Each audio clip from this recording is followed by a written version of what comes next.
Welcome back dito sa channel natin. Nandito tayo ngayon sa kabilang side ng Westside City. Ito ay isang master plan development ng Mega World. Iba't ibang mga projects na nga ang itinayo dito, katulad ng mga residential condominium.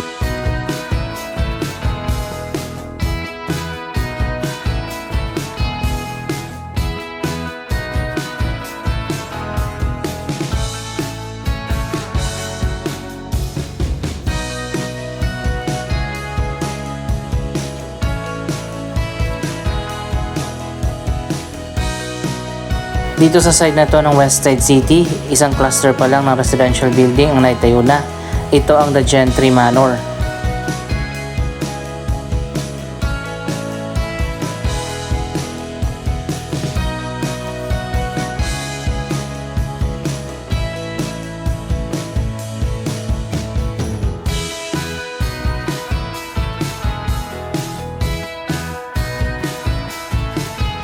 At doon naman sa kabila, meron na rin isang cluster ng residential building ang natapos na. Pero malawak pa yung area dito sa likod na i-develop pa sa mga susunod na taon.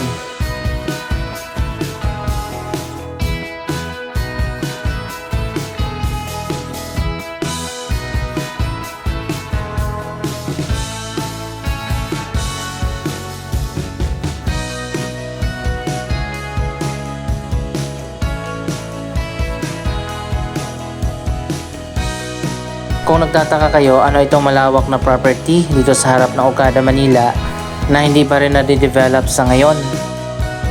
Ang property na ito ay pagmamayari ng PAGCOR. May project na sana na itatayo dito noon kaso nagkaroon nga ng anomaly. Ipinatigil ni former President Duterte ang pagtatayo dito ng isang mega resort and casino, ang Nayon Landing.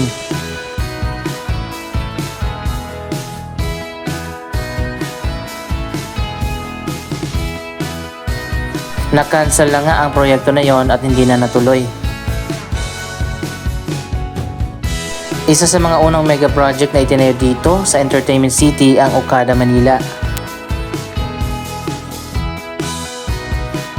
Sa ngayon ito pa rin ang nangunguna na hotel, resort and casino dito sa Manila Bay Area.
At doon naman sa kabila ang northern portion ng Westside City Development ng Mega World.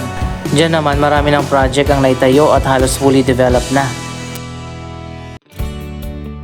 Ano na kayo nangyari sa ownership at management issue ng Okada, Manila? Kung matatandaan natin last year, nagkaroon nga ng controversy dahil sa agawan ng dalawang business partner kung sino ang mamamahala dito sa Okada, Manila. Ang grupo ng Japanese billionaire na si Kazuo Okada at ang business partner nila na Tiger Entertainment Resorts.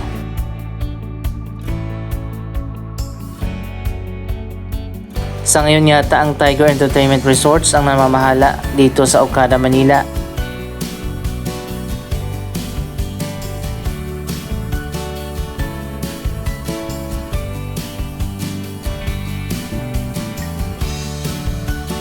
So ayun guys, tapos na nga itong mga bagong condominium dito sa kabilang side ng Westside City.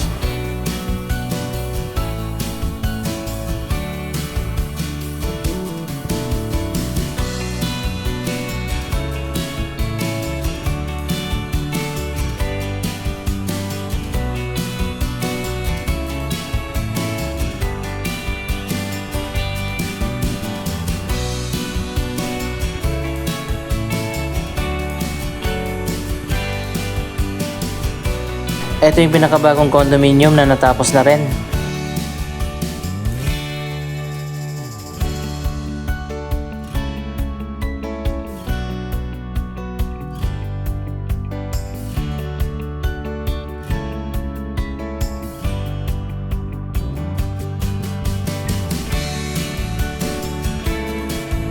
Isa sa mga unang project ng Mega World dito na natapos na, ang Kingsport Hotel.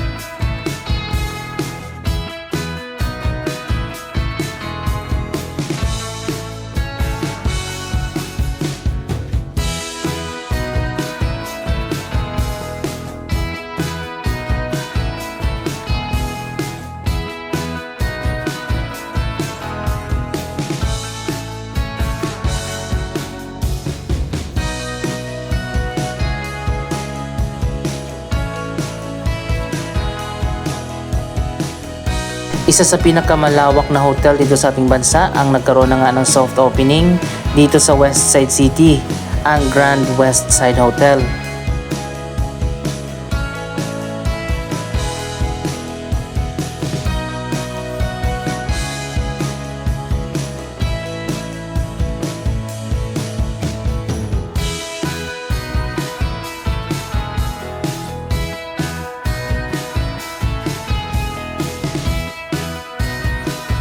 Alam nyo ba na merong 1,500 rooms ang hotel na ito?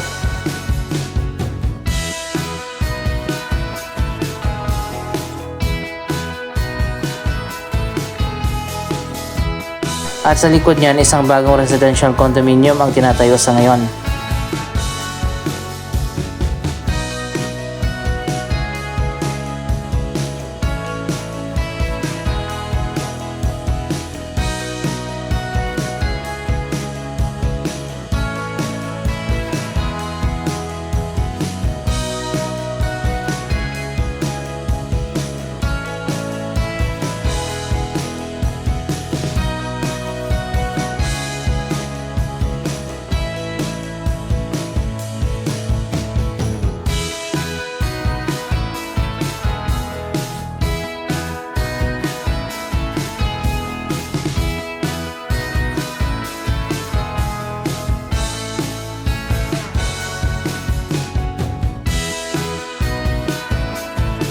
Dito naman tayo sa pinakamalaking project na itinatayo ngayon dito sa Westside City. Ito ang bagong Westside City Resorts World.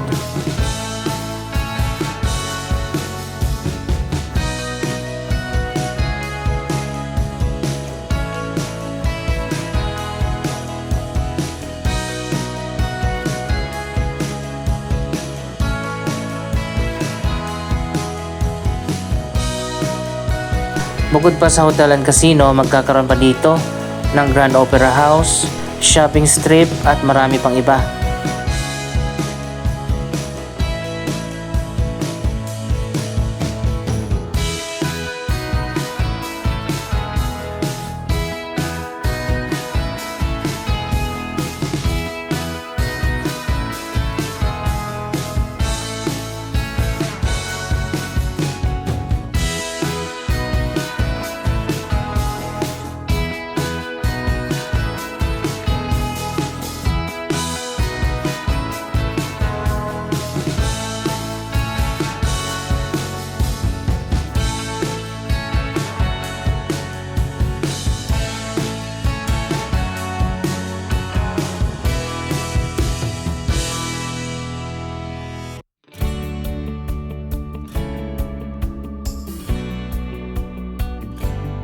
So ayan guys, ito na ngayon ang latest na progress sa pinakabagong Integrated Hotel Resort and Casino.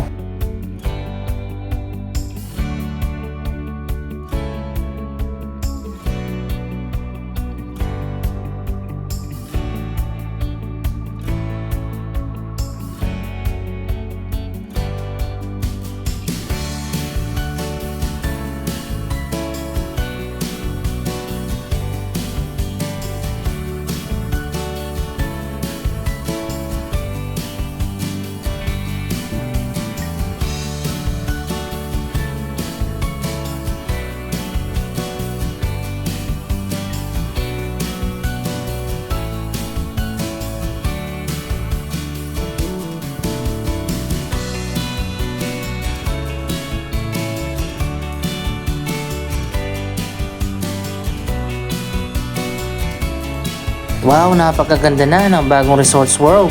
Nakaschedule na ang opening nito sa first quarter ng 2025.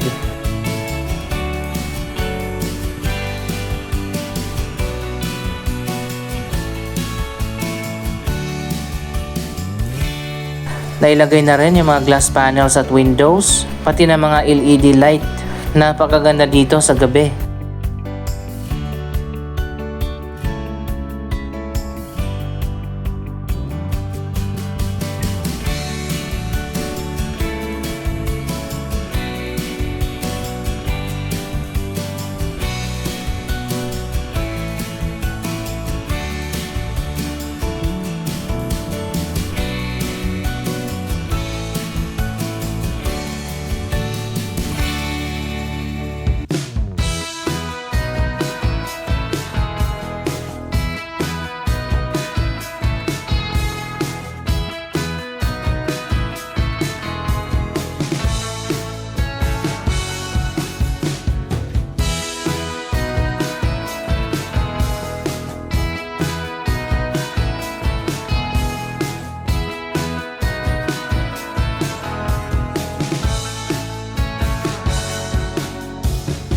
Dito yung pinaka main entrance ng bagong hotel resort and casino.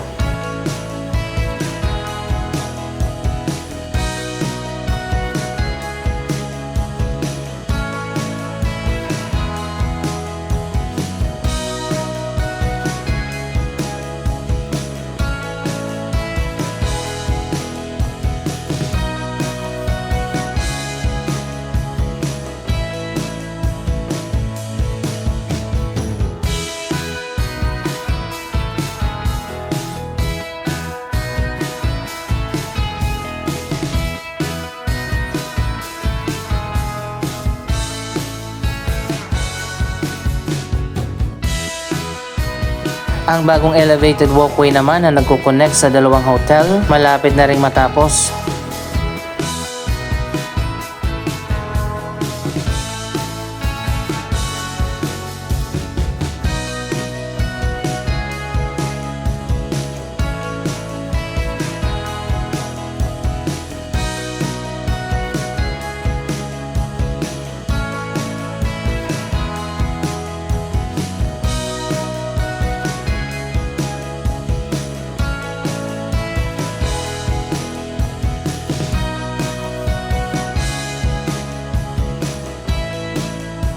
Ito na ang latest na progress sa bagong elevated walkway.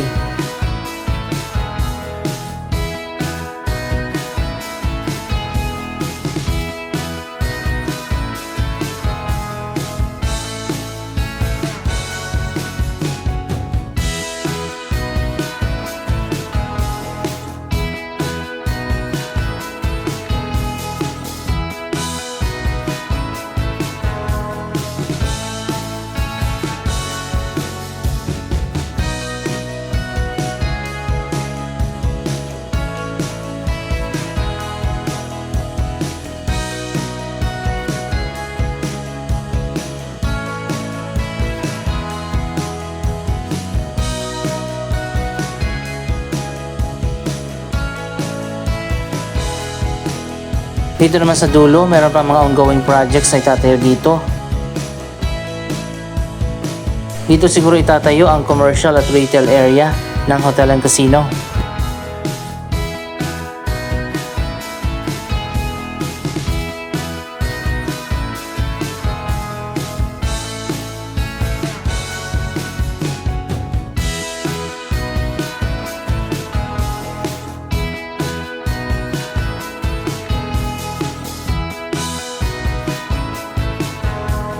Anyway, ano masasabi nyo sa latest progress ng iba't ibang mga mega projects na tinatayo dito sa Westside City? Mag-comment lamang dyan sa baba ng inyong mga reaksyon.